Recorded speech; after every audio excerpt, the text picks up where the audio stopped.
Welcome to Heartland Dual Sport. In today's video we're going to be starting out a multi-day moto camping trip.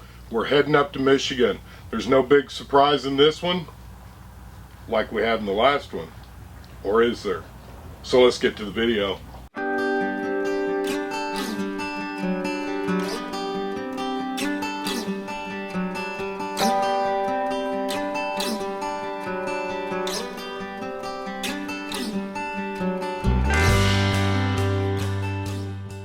Again, thanks for tuning in to Heartland Dual Sport. I'm pretty excited.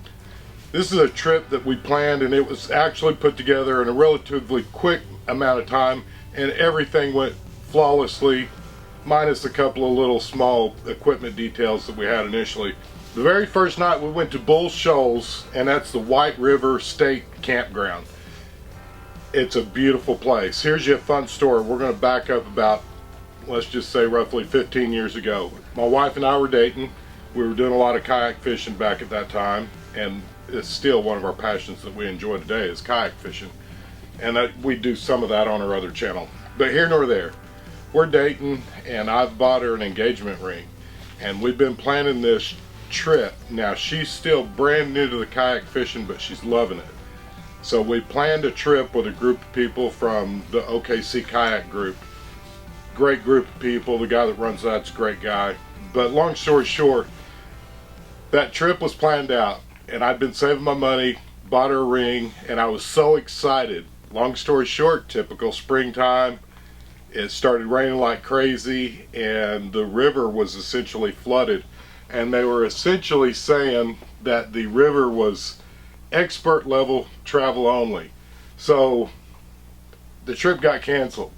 The last thing that you want to do is take your newly, hopefully to be wife, on a introductory, let's go do some kayak fishing trips, and her be going through class 4 and 5 rapids. I just so we canceled our side of the trip. I know a lot of the guys went ahead and went.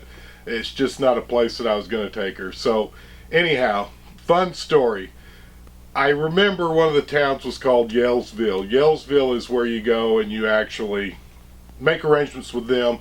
They'll take you and drop you off with your kayak, and then they park your vehicle, and you pay them for the shuttle fee and whatever. But it just makes it kind of fun. I ended up going through Yalesville to go to the state park, which I thought was kind of fun because this goes back many years when we were going to get engaged. Obviously, you guys know we did get married. So that'll be a story for another day. But it was really fun to go through this town of Yalesville because I'd been wanting to go there since I wanted to propose to her, and we just never made it back.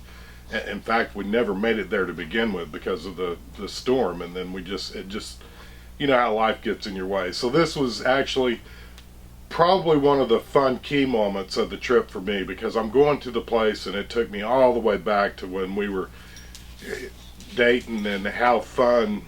We still have a lot of fun together, but there's something special about a brand new, you guys know what I'm saying. Either way, great time. Went to Yalesville, got gas. The little girl there at the gas station, I've got to brag on her for real quick. Went and got my gas, and then I wanted to fill my Camelback up, my hydration bladder up with ice like I do, so that I've got ice water for in the evening, get camp set up, and then I'm pretty well fixed up because I was going to do the tuna packet or chicken packet. I don't remember which I had. Real quick and simple, easy meal. It's about 3 or 4 o'clock in the afternoon. If I did go through rain, it wasn't significant enough that I even remember it at this point by the time I'm making this video. The little girl was a sweetheart. Went and got my little 32-ounce cup, filled it up with ice, poured it in my Camelback, and it would hold probably easily another 2 or 3 cups. Went back in, and she wouldn't let me pay for my second and third cup of ice, which I thought was really, really sweet of her. So hats off to the young lady at Yalesville.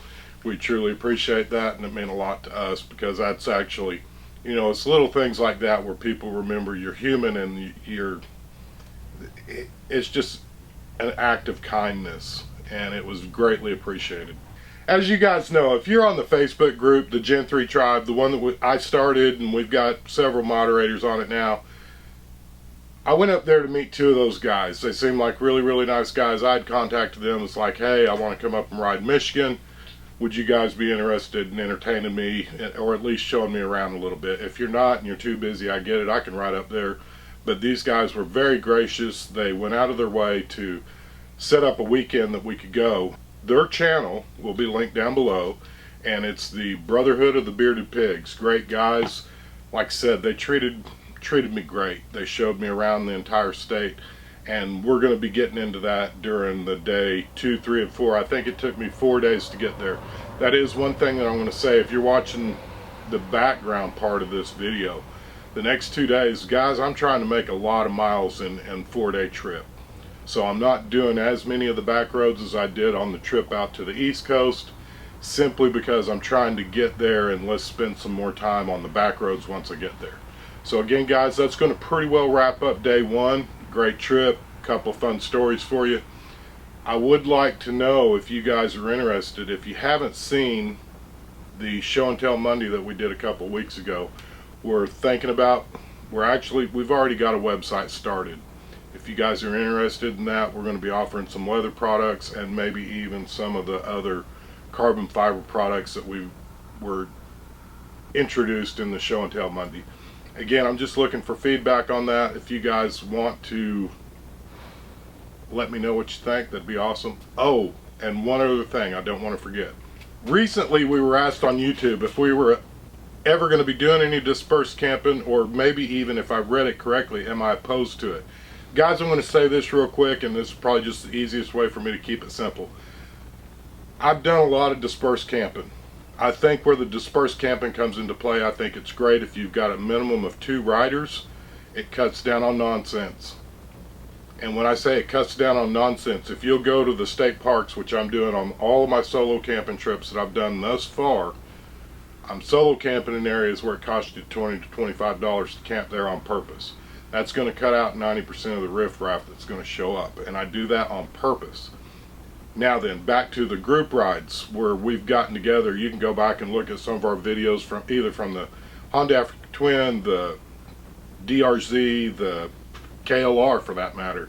We've done a lot of camping trips in dispersed camping areas, state campground, or state like public hunting areas where it's just basically primitive camping. I love doing that. It's starting to cool off here in Texas.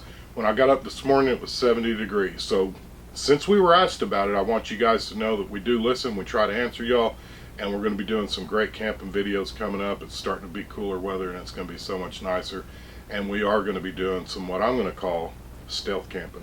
So if that's something that interests you, be sure you come back and check out our channel. We appreciate your likes, comments, and subscribes.